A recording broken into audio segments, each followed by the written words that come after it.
देख रहे हैं वीआईपी न्यूज। मैं हूं पद्मा कुलदीप। बढ़ते हैं खबरों की ओर। छत्तीसगढ़ के विधानसभा अध्यक्ष डॉक्टर चरणदास महंत वैसे तो राजनीतिक जीवन में कईयों के गुरु हैं, लेकिन इस वक्त वे मरने से पहले एक बार राज्यसभा में जाना चाहते हैं। जी हां, छत्तीसगढ़ के विधानसभा अध्यक्ष ने ये इच्छा खुद जाहिर की है। इसके साथ ही सभी फैसले पार्टी हाईकमान पर छोड़ दिया है। दरअसल छत्तीसगढ़ के विधानसभा अध्यक्ष डॉक्टर चरणदास महंत को लेकर राजनीतिक गलियारों में खूब चर्चा हो रही है। उनके राजनीतिक जीवन के उतार चढ़ाव और संयमित व्यवहार को देखते हुए उन्हें वरिष्ठ कांग्रेसियों की श्रेणी में कई दिग्गजों से आगे खड़े होने का मौका मिलता है। ऐसे में उनका ये कहना है कि वे राज्यसभा जाना चाहते हैं। हालांकि इन दिनों कमजोर विपक्ष की भूमिका निभाने वाले राष्ट्रीय कांग्रेस के लिए किसी बूढ़े घोड़े पर दांव लगाना भारी पड़ सकता है। यही कारण है शायद विधानसभा अध्यक्ष डॉक्टर चरणदास महंत ने बड़ी ही विनम्रता से इच्छा जाहिर की और पार्टी हाईकमान पर निर्णय छोड़ दिया है। सवाल ये उठता है कि आने वाले दिनों में छत्तीसगढ़ के इस दिग्गज नेता को राज्यसभा जाने का मौका मिलेगा या नहीं। नहीं, देखिए, राज्यसभा का निर्णय तो हमारे हाईकमान के द्वारा किया जाता है। वो जिसको चाहेंगे भेज सकते हैं। ये तो मेरी अंतिम इच्छा बताई थी मैंने कि कम से कम मरने से पहले एक बार राज्यसभा में जाऊँ। वो आज जाऊँ या कल जाऊँ, कब जाऊँ अलग बात है। सभी जगह काम कर लिया है तो एक शौक होता है लोगों का कि राज्यसभा में भी जाए। बाकी ऐसी कोई। पूर्व मुख्यमंत्री और भाजपा राष्ट्रीय उपाध्यक्ष डॉक्टर रमन सिंह ने अंबिकापुर दौरे के दौरान पत्रकारों से खैरागढ़ उपचुनाव को लेकर चर्चा की।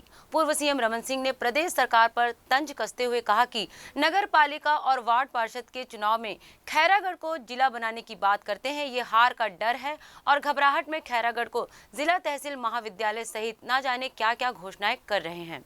उन्होंने कहा कि मतदान जारी है, रुझान भाजपा की ओर है। भारतीय जनता पार्टी के पक्ष में मतदान होगा और उपचुनाव में जीत भाजपा को मिलेगी। वहीं उन्होंने कहा कि उपचुनाव में गुंडागर्दी की जा रही है। रात भर ट्रकों में साड़ी कपड़ा बांटे जा रहे थे। भाजपा विधायक को रोकने का प्रयास भी किया जा रहा था। किसी भी कार्यकर्ता को पोलिंग बूथ पर नहीं जाने दिया जा रहा था, लेकिन भाजपा कार्यकर्ता जमीनी स्तर पर कार्य कर रहे हैं।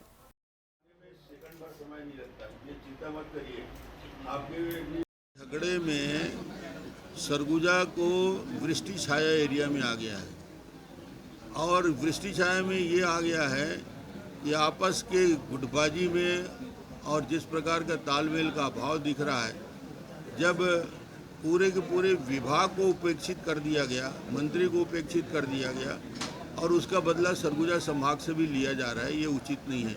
आप लड़ो, जितना लड़ना है हमारी तरफ से लड़ना चाहिए, मगर सरगुजा के लोगों के प्रति अन्याय नहीं होना चाहिए। सर, खैरागढ़ को जिला बनाने, मैं बता रहा हूँ ना, 6 महीने पहले नगर पालिका चुनाव के वार्ड पार्षद के चुनाव में जिला बनाने की बात बोल चुका है। ये तो हर जगह जाके कुछ ना कुछ घोषणा करता रहता है और इन्हें हार का इतना बड़ा डर कि उसको घबराहट में जिला तहसील महाविद्यालय न जाने क्या क्या घोषणा कर रहे हैं। तो ये हार का डर है जो बुलवा रहा है। आम आदमी पार्टी के प्रदेश प्रभारी संजीव झा इन दिनों 10 दिवसीय छत्तीसगढ़ दौरे पर हैं। दौरे की जानकारी देते हुए संजीव झा ने बताया कि दिल्ली में लगातार आप पार्टी लोगों के हित में कार्य कर रही है और इसलिए आज आप पार्टी से ज्यादा लोग जुड़ने के लिए तैयार है।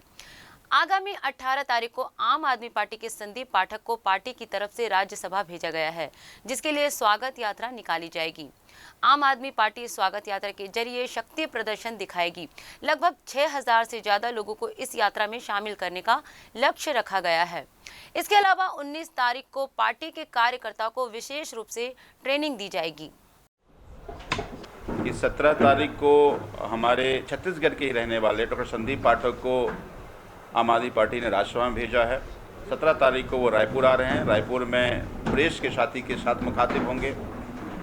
18 तारीख को हमारा एक बिलासपुर की जनता उनकी स्वागत एक रोड शो रखना चाहिए स्वागत में, तो वो स्वागत का एक रोड शो होगा और साथ में फिर 19 तारीख को हम लोग प्रदेश के सभी जो ऑफिस बेयर हैं उनको बुला करके पूरे दिन की एक ट्रेनिंग सेशन है। वो ट्रेनिंग सेशन के बाद छत्तीसगढ़ की मिशन जो 2023 का है उसके तरफ हमारे कार्यकर्ता मुखातिब होंगे। आय से अधिक संपत्ति के मामले में बिलासपुर हाई कोर्ट ने पूर्व मुख्यमंत्री डॉक्टर रमन सिंह, पूर्व सांसद Abhishek Singh, CBI, income tax और ईडी को नोटिस जारी कर 6 दिन में जवाब मांगा है। डॉक्टर रमन सिंह पर आरोप है कि 2003, 7 और 2013 के विधानसभा चुनाव के दौरान शपथ पत्र में अपनी संपत्ति का जो ब्यौरा दिया है वो उससे ज्यादा है। जस्टिस सामंत ने याचिका को सुनवाई के लिए स्वीकार कर लिया है। इस पूरे मामले में सीबीआई, ईडी और ईओडब्ल्यू को भी 6 हफ्ते के भीतर जवाब दाखिल करने के लिए कहा गया है। बता दें, छत्तीसगढ़ के पूर्व मुख्यमंत्री डॉक्टर रमन सिंह के बेटे अभिषेक सिंह के रूप में दोहरी पहचान रखते हैं। इस पहचान के जरिए उन्होंने 3 कंपनियां बनाई है। इन कंपनियों में से हर एक की गतिविधियां बेहद संदिग्ध है और संबंधित अधिकारियों द्वारा जांच की जरूरत है।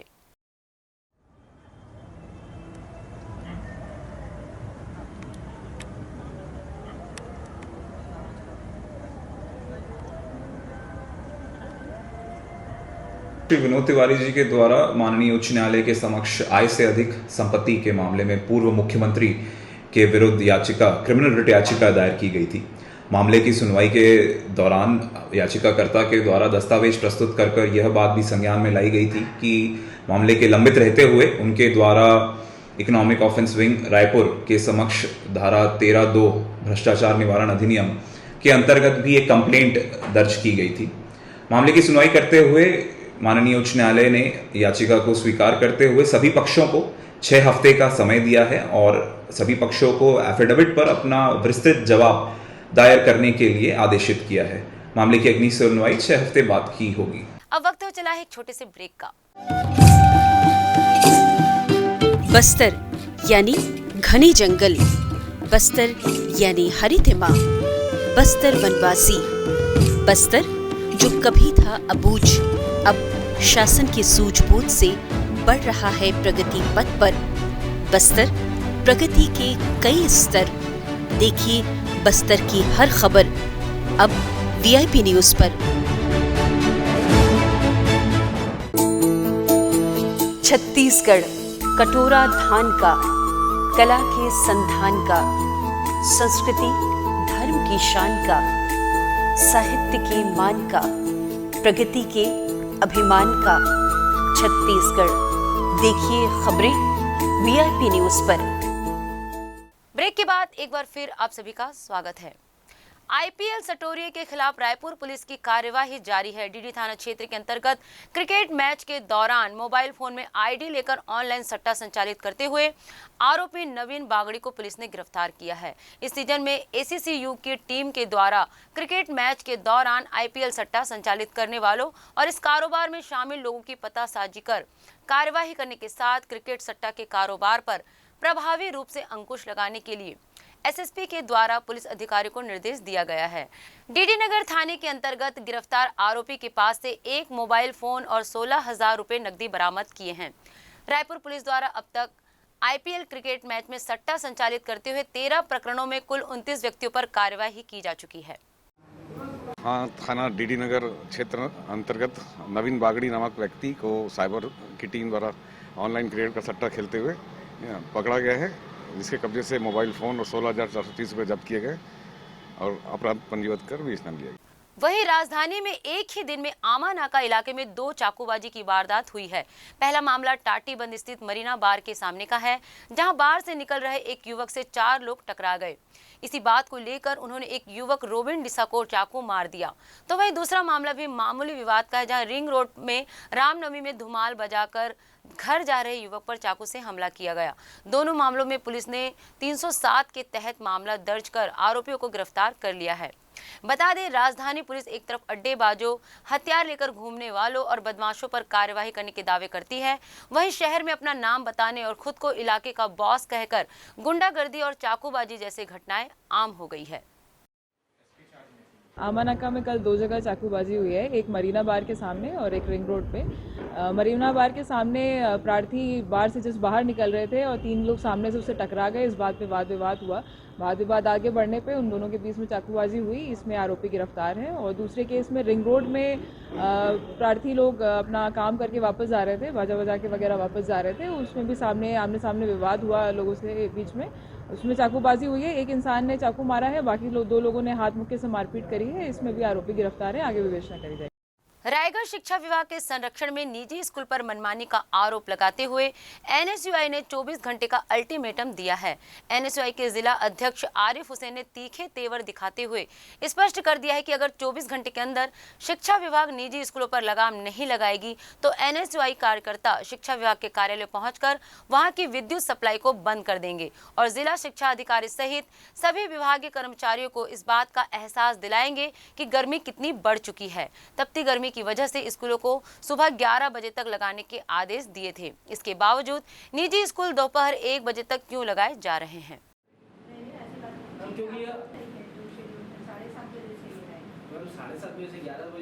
रायगढ़ जिले में शिक्षा अधिकारी के द्वारा जो आदेश पूर्व में जारी किया गया था कि स्कूलों का संचालन 11 बजे तक किया जाएगा, सुबह 7:30 से 11 बजे तक, लेकिन जो प्राइवेट स्कूल हैं जितने भी सब अपनी मनमानी की सीमा को पार कर रहे हैं और मनमानी क्लास लगा रहे हैं। कोई स्कूल 1:30 बजे लग रहा है, कोई स्कूल 12 बजे तक लग रहा है। तो और इसी मनमानी की जानकारी हमारे द्वारा शिक्षा अधिकारी को दी गई है, जो कि पूरी तरह से शिक्षा अधिकारी हमेशा जब भी आओ चैम्बर में नहीं रहते हैं, कभी फ़ोन नहीं उठाते, स्टूडेंट से जुड़े जो भी मामले किसी में सक्रिय नहीं रहते हैं। बहुत ही ख़राब व्यवहार रहता है इनका। जो भी किसी भी नहीं पता क्यों हमेशा प्राइवेट स्कूलों के पर मेहरबान रहते हैं। एनएसयूआई वाले आए थे, उनका ये कहना था कि जो प्राइवेट स्कूल्स हैं वो अपने स्कूल मॉर्निंग में कोई 12 बजे तक लगा रहा है, कोई 1 बजे तक लगा रहा है और गर्मी बढ़ गई है, बच्चों को परेशानी हो रही है, इसलिए वो टाइमिंग के संबंध में आए थे। टाइमिंग को लेकर निर्देश आया कि मैम? देखिए, टाइमिंग को लेकर ऐसा है कि अभी हमारे यहाँ 16 तारीख से एग्ज़ाम्स हैं, उनका एग्ज़ामिनेशन है पूरे क्लास 1 to 8, उनका टाइमिंग 7:30 से 10:30 ऑलरेडी चल रहा है और तो वो मॉर्निंग ही है वो टाइम, और बाकी प्राइवेट स्कूल्स भी मॉर्निंग में ही लगा रहे हैं। रायगढ़ में अखिल भारतीय विद्यार्थी परिषद ने पॉलिटेक्निक कॉलेज में प्राचार्य के माध्यम से कुलपति के नाम ज्ञापन दिया है, जिसमें एबीवीपी ने पॉलिटेक्निक कॉलेज के छात्रों की मार्कशीट अब तक जारी नहीं किए जाने का विरोध करते हुए शीघ्र मार्कशीट प्रदान करने की मांग की है। बता दें कि कोविड महामारी के दौरान कोविड महामारी के दौरान सत्र 2020-21 में यूनिवर्सिटी द्वारा छात्रों की सभी परीक्षाएं ऑनलाइन माध्यम से संचालित करवाई गई थी। ऑनलाइन एग्जाम के बाद छात्रों को मार्कशीट अभी तक नहीं दी गई है, जिसकी वजह से अखिल भारतीय विद्यार्थी परिषद उग्र आंदोलन करने के लिए चेतावनी दे रहे हैं।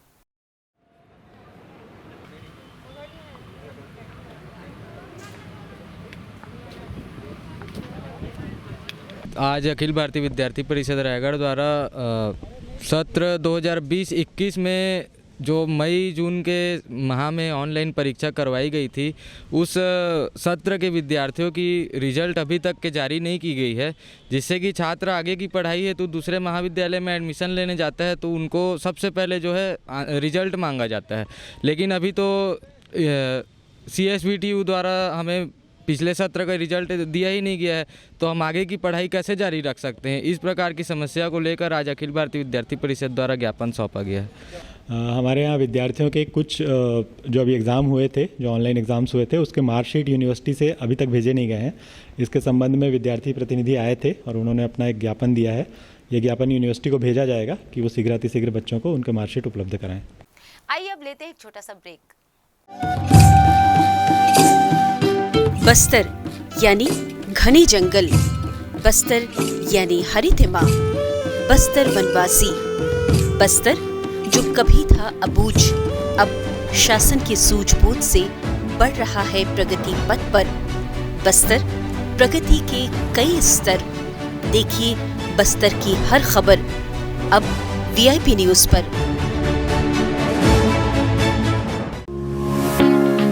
मुख्यमंत्री सुपोषण योजना, उम्दा सेहत किसी नेमत से कम नहीं और एक अच्छी सेहत के लिए सुपोषण जरूरी है। प्रदेश के बच्चों और महिलाओं को कुपोषण और एनीमिया से मुक्त करने का अभियान है मुख्यमंत्री सुपोषण योजना। गर्भवती माताओं को लिए तो अभी रेडी टू ईट का पैकेट है, तो उनको क्या है हम लोग देते हैं और साथ में समझाते हैं कि उसको किस तरह से खाना है। और 6 माह से 3 वर्ष के बच्चे हैं उनके लिए रेडी टू ईट का पैकेट है, मतलब एक पैकेट रहता है वो 1 सप्ताह के लिए रहता है, तो उसको 6 दिन के हिसाब से क्या है उसको 6 हिस्सा करके खाना है।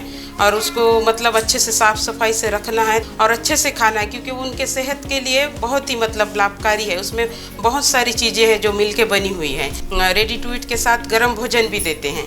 गरम भोजन में है दाल चावल रोटी सब्जी और अचार पापड़ गुड़ गरम भोजन में गर्भवती माताओं के लिए। जैसे पता चलता है माँ गर्भ में है उसको हम टीका लगाते हैं। मान लीजिए बच्चे 1.5 साल 2 साल का है तो माँ को एक टीका लगता है बूस्टर, और जो माँ 3 साल के बाद दूसरा गर्भधारण करते हैं उनको 2 टीका लगता है। टीडी का पहले टिटनेस लगता था, अभी उसका नाम चेंज होके टीडी हो गए। और आयरन फोलिक एसिड टेबलेट जैसे 1.5 महीना में माँ हमारे पास आते हैं तो हम आयरन फोलिक एसिड टेबलेट देते हैं, और जैसे 4 महीना से हम आयरन टेबलेट देते हैं। स्वस्थ नागरिक स्वस्थ प्रदेश।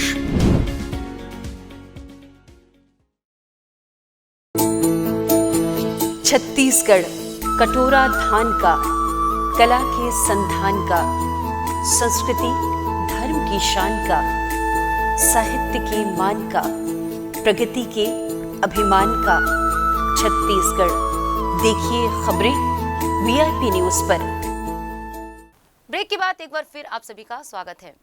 राजधानी रायपुर में सबसे पुराने इलाके में हर साल रमजान के दिनों में दुकानें सजी हुई नजर आती है। करीब 2 साल से कोरोना की वजह से यहां रौनक देखने को नहीं मिली थी, लेकिन एक बार फिर से रमजान में लोग खरीदारी करते हुए नजर आए। इस अवसर पर देखिए हमारे संवाददाता गौरव सिंह की ये खास रिपोर्ट।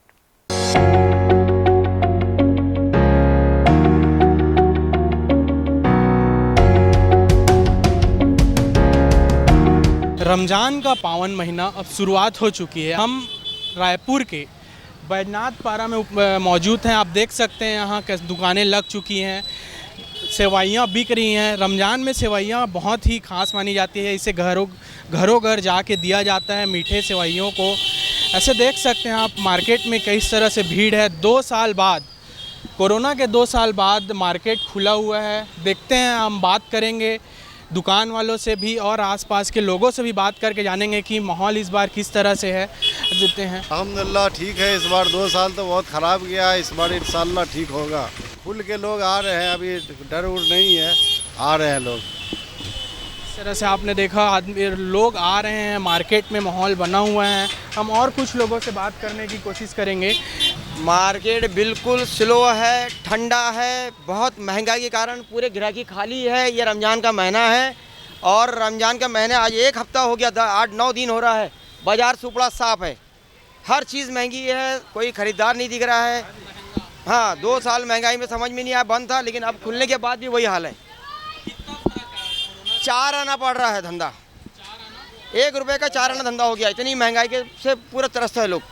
सब जिम्मेदार क्या है, माहौल ही ख़राब है। क्या जिम्मेदार माने, कोई महंगाई तो बोल नहीं सकते, क्योंकि युद्ध हो रहा है तो उसके कारण है। पेट्रोल डीजल है, बहुत सारी चीज़ें हैं, उसको गिन नहीं सकते। स्कूल खुल गई है, बच्चों की पढ़ाई लिखाई का पैसा, नए कपड़े आएंगे ईद के, उसके पैसे, तो आदमी कैसे मैनेजमेंट करेगा। बहुत अच्छा लग रहा है भैया, बहुत खुशी हो रही है। 2 साल से सब अपने घरों पे थे, त्यौहार जैसा नहीं लग रहा था। आज मार्केट खुले से कल रात में अभी बहुत अच्छे से मनी। जैसे रमज़ान मतलब सबका त्यौहार अच्छे से मन रहा है, अब लग रहा है कि मतलब त्यौहार है। बस अभी इबादत करना है, देश में सुकून और चैन अमन के लिए दुआ मांगना है, नमाज़ पढ़नी है, रोज़े रखने हैं, ईद मनानी है। ये साल के 12 महीने में सबसे इम्पोर्टेंट और अहम महीना है कि इसमें दिन भर आदमी रोज़ा रखता है, रात भर खुदा की इबादत करता है। सारी मस्जिदें भर जाती हैं। रोज़े का मतलब ये होता है कि सुबह 4:30 बजे से पहले उसको जो खाना पीना, उसके बाद से कुछ खा नहीं सकता। और रात में शाम में 6:30 बजे तक ये मदरसा इस्लाहुल मुस्लिमीन है, छत्तीसगढ़ का सबसे बड़ा इदारा है। यहाँ से पूरे इलाके में हाफिज़ आलिम कारी भेजे जाते हैं। तो उस वक्त इफ्तारी टाइम यहाँ पर गोला छुड़वाया जाता है, जो इस बात की निशानी होती है, इसका इंडिकेटर होता है, अलार्म होता है कि रोज़े का टाइम हो गया है। लिहाजा दिन भर आदमी ना कुछ खा सकता है ना पी सकता है, और रात भर उसको इबादत करनी पड़ती है। मस्जिद में विशेष नमाज होती है जो हर रोज़ होती है 5 वक्त की। उसके अलावा एक नमाज होती है जिसको तरावी कहा जाता है, जिसमें पूरा कुरान सुनाया जाता है। 30 दिन तक लोग कुरान सुनते हैं। इसलिए इसकी अहमियत है कि इस पर आदमी परहेजगार बन जाता है, नेक बन जाता है, अच्छा बन जाता है, गाली नहीं बक सकता, झूठ नहीं बोल सकता, उल्टे सीधे काम नहीं कर सकता। ये रोज़े की सबसे बड़ी अहमियत है। ख़ास अहमियत है कि 30 दिन रोज़ा रखने के बाद जब ईद का दिन आता है तो सारी कौम ईदगाह चली जाती है, वहाँ पर नमाज़ पढ़ती है। मगर नमाज़ पढ़ने से पहले एक उसको रकम निकालनी पड़ती है, एक पैसा निकालना पड़ता, एक अमाउंट निकालना पड़ता है, जिसे बोलते हैं फ़ितरा, कि बग़ैर फ़ितरा अदा किए हुए नमाज रोज़ा सब बीच में मुअल्लक़ रहते, कोई कबूल नहीं होता, बीच में अधर लटके रहते हैं। जब फ़ितरा अदा किया जाता है तब नमाज खुदा के बारगाह में कबूल होती है। जैसे मदरसा इस्लाहुल मुस्लिमीन, मुस्लिम यतीम खाना, यहाँ पर लोग फ़ितरा ला करके देते हैं कि यहाँ पर बच्चे हैं यतीम गरीब बच्चे, उनको हाफिज़ आलिम कारी बनाया जाता है। हर साल यहाँ से 11 बच्चों को दस्तार दी जाती है। छत्तीसगढ़ का सबसे बड़ा मदरसा है, जिसको फ्रीडम फाइटर मौलाना हामिद अली साहब अलैहि रहमा ने आज से 100 साल पहले 1924 में कायम किया था। तब से मदरसा छत्तीसगढ़ में कौम की खिदमत कर रहा है और लोगों को दीन के बारे में बता रहा है। लिहाजा फ़ितरा भी अदा किया जाता है, और एक रकम जिसे ज़कात कहते हैं, ये भी साहिब हैसियत पर वाजिब फ़र्ज़ है, इसको भी लोग अदा करते हैं, जिससे गरीबों की गरीबी कम होती है, अमीरों की दौलत गरीबों के घर में पहुँचती है, और अमीर गरीब दोनों मिलकर के गले मिलकर के ईद के दिन खुशी के साथ में नमाज अदा करते हैं।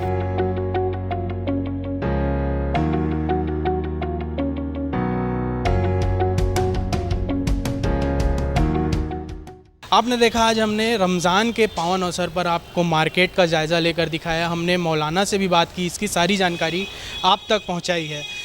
कुछ लोगों का कहना है कि मार्केट चल रहा है, कुछ लोगों का कहना है महंगाई काफ़ी बढ़ी है, मार्केट में महंगाई काफ़ी बढ़ी है। फिर भी मौलाना का कहना है कि 2 साल बाद खुला हुआ है, तो सभी अच्छे से दिल से मना रहे हैं। मैं गौरव सिंह, कैमरा पर्सन होरीलाल साहू के साथ, रायपुर। धमतरी के मगर लोड में प्रभावित मुआवजे के लिए 1 साल से किसान भटक रहे हैं। अगर 2 सप्ताह के अंदर मुआवजा नहीं मिला तो आंदोलन की चेतावनी दी है। पूरा मामला ग्राम पंचायत परसा बोड़ा का है। दर्जन भर से अधिक प्रभावित किसान कलेक्ट्रेट पहुंचे हुए हैं। बता दें, एडीबी मगरलोड से पांडु का सड़क निर्माण हो रहा है। इसके अंतर्गत 15 किसानों की जमीन प्रभावित हुई है। राजस्व निरीक्षक, तहसीलदार, एडीबी के अधिकारी, कर्मचारी, सरपंच और ग्रामीणों की उपस्थिति में जमीन का सीमांकन किया गया, जिनमें 15 किसानों की 217 हेक्टेयर जमीन अधिग्रहण की गई। ये किसान पिछले 1 सालों से जमीन का मुआवजा मांग रहे हैं। एडीबी के द्वारा इस किसानों को स्पष्ट जानकारी नहीं दी जा रही है। प्रभावित किसानों ने कलेक्टर को ज्ञापन सौंपते हुए कहा कि 2 सप्ताह के भीतर मुआवजा नहीं मिला तो आंदोलन करेंगे। रोड जो चौड़ीकरण होता ना पांडका से मगर लोड पर मुआवजा राशि के लिए आए में लगभग 15 किसान है ना, वो टोटल 15 काठा जमीन जा रहे सब किसान के। पूर्व में पहले मिल गया मुआवजा, उस समय हम लोगों की मुआवजा नहीं बन रही। इससे कलेक्टर है तभी तक कुछ आश्वासन नहीं दे। 4 बार हो गए कलेक्टर के हाथ। अपन जो ज़मीन है ना, वहाँ रोड में निकला थे मगर लोड से पांडुका के बीच में परसा बुड़ा गाँव में ज़मीन के मुआवजा हमारा नहीं मिला थे। हमारे ज़मीन ला 4 बार नाप डाली शासन है, और हमारे ज़मीन में निकला थे, लेकिन अभी तक और 4 बार यहाँ कलेक्टर में अपन जन्म दर्शन में दे डाले, लेकिन अभी तक कुछ हमारा आश्वासन नहीं दे है। वहीं बेमेतरा जिले के ग्राम सुरहोली में पीने के पानी की किल्लत देखने को मिल रही है। यहाँ के ग्रामीणों को पानी नहीं मिल पाता। नल जल जीवन मिशन योजना के अंतर्गत टंकी बनाई गई है, लेकिन एक एक बूंद के लिए तरस रहे हैं। वहीं सड़क निर्माण में ठेकेदार टंकी से पानी ले जाकर सड़क पर फेंक रहे हैं। कई बार शिकायत करने पर भी पानी की समस्या का समाधान नहीं हो पाया है। ग्रामीण महिलाओं की माने तो पीने के पानी लाने के लिए काफ़ी मेहनत करना पड़ता है, तब जाकर उनको बूंद भर पानी मिलता है।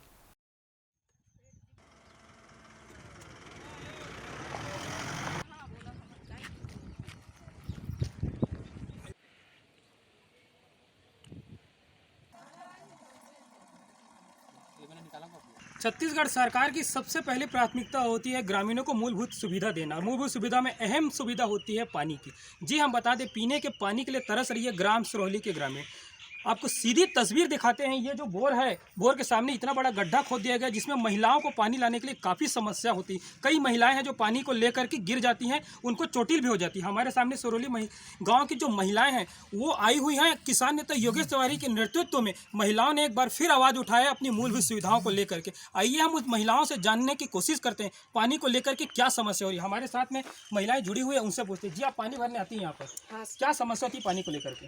यहाँ पर पानी भरने के लिए आते हैं तो हम लोग को यहाँ पर गड्ढा, कमर अपना गड्ढा से पानी ऊपर लाने के लिए जाना पड़ता है, और 2-3 आदमी साथ में रहता है, तब फिर वहाँ से हम पीने के लिए पानी ले जाते हैं। पानी के लिए काफ़ी समस्या हो रही है आप और लोगों को? पानी के लिए बहुत समस्या हो रहा है। जब से मतलब यहाँ पर पाइप नल कनेक्शन दिया है ना, तब से ज़्यादा परेशानी हो रहा है। घर घर नल दिया लेकिन घर में पानी ही नहीं जाता है। और यहाँ पर ना पूरा सड़क के लिए पूरा टंकर भर जो भर कर ले ठेकेदार जा है रहे यहाँ हैं पर ठेकेदार। पानी ले जा करके सड़कों पे बहा रहे हैं, आप लोगों को पानी की काफ़ी समस्या हो रही है। आपने शिकायत करने की कोशिश की? अभी शिकायत कर रहे हैं लेकिन बाहर हम लोग नहीं किए हैं। आपने शिकायत की लेकिन आपका कोई सुनने वाला नहीं। आइए हम किसी और महिला से पूछते हैं। जी, पानी को लेकर के क्या समस्या हो रही है? पानी के लेकर गड्ढा में बूढ़ा तो वो तेल दूध झन देते तो देते दूध झन झोंका और का समस्या दादा आए पानी में गड्ढा में बूढ़े पारे रही थन उखले अभी से उखाल गए हैं और वो मन लगा पानी मिला, पानी है कूलर है हवा में सूता था वहाँ मन लगा पानी नहीं मिला तो दन में पड़े तो इसे काफी समस्या हो रही पानी को लेकर बहुत के। समस्या। आप लोग जो पानी भरने आती तो क्या समस्या हो रहा है आप लोगों को? वो देख सकते हैं सर, वो गड्ढा है और जो ठेकेदार हैं वो पूरा टैंकर पानी ले जा रहे हैं। सड़क के लिए पानी है, यहाँ आम जनता के लिए पानी नहीं है। और सुरुली गांव में किससे बताएंगे, जिसको बोलेंगे वो बोलता है आपकी समस्या है घर की। शुरू से ही जन मुद्दों को लेकर के और ग्रामीणों की जो समस्या रहती है उनको लेकर के शुरू से ही योगेश तिवारी जो किसान नेता हैं वो सामने आए हैं और समस्याओं का समाधान करने की पूरी प्रयास करते हैं। आज वो ग्राम सिरोली में आए हैं और ग्रामीणों से बात की और पानी की जो समस्या हो रही है उसको समाधान करने की इनको आश्वासन भी दिया। आइए हम उनसे पूछते हैं पानी को लेकर के यहाँ पर सर परेशानी हो रही है, कई जो ग्रामीणों को पानी नहीं मिल पा रहा है। वहीं पर अगर देखें तो जो सड़कों पर ठेकेदार है जो पानी को बहा रहे हैं, क्या कहेंगे इस पर? केंद्र सरकार की सबसे महत्वपूर्ण योजना है नल जल मिशन योजना, जिसमें नल के माध्यम से घर घर पानी पहुंचाने के लिए बेमेतरा जिला में 450-5 करोड़ रुपया दिया गया है। लेकिन आप हाल देख सकते हैं, एक सुरौली नहीं हर गांव में यही बस से बदतर स्थिति है। नल का कनेक्शन दे दिया गया है, जो पाइपलाइन लगा है बहुत थर्ड क्लास है, कहीं भी पाइपलाइन फट जा रहा है। ऐसे ठेकेदारों के खिलाफ कार्रवाई होना चाहिए। एक हफ्ता का अल्टीमेटम दे रहा है, नहीं तो हम लोग कलेक्टर से शिकायत करेंगे। पूरी बहनों को मैं लेके जाऊंगा और एक हफ्ते बाद नहीं कलेक्टर से शिकायत करके ऐसे ठेकेदारों के खिलाफ कार्रवाई करने की मांग करूंगा। जिला मुख्यालय के जो बेरला ब्लॉक है वहाँ से महज कुछ ही दूरी पर ये ग्राम है और ये ग्राम जो है आपको सीधी अबूझमाड़ बस्तर के जो अबूझमाड़ है उस गांव का याद दिलाएगा। आप सीधी तस्वीर पर देख सकते हैं पानी के लिए कितनी जद्दोजहद करना पड़ता होगा। ये जो सामने जो नाला देख रहे हैं जो पानी भरी हुई है उसको पार करके महिलाएं हैं जो पानी लेने के लिए जाती हैं और कई बार ऐसा होता है कि महिलाएं गिर जाती हैं, उससे काफ़ी उनको चोट भी आता है। लेकिन आज तक इनके जनप्रतिनिधि ने सुनवाई करने नहीं आया। देखना यह होगा इनकी समस्या का समाधान हो पाता है या महिलाएं पानी को लेकर के ऐसी समस्याओं से जूझती रहेंगी। वीआईपी न्यूज़ से योगेश सिंह राजपूत की रिपोर्ट। विधानसभा बजट सत्र के दौरान मुख्यमंत्री भूपेश बघेल ने व्यापम और लोक सेवा आयोग द्वारा ली जाने वाली परीक्षाओं के लिए छत्तीसगढ़ के निवासियों से परीक्षा शुल्क नहीं लिए जाने की घोषणा की। उनकी इस घोषणा के बाद इस पर अमल भी शुरू हो गया है। व्यापम द्वारा ली जाने वाली तकनीकी प्रवेश परीक्षाओं के लिए बीते दिनों संभावित तिथियों की घोषणा कर दी गई है और इसके लिए छत्तीसगढ़ के मूल निवासी से परीक्षा शुल्क नहीं लिया जाएगा।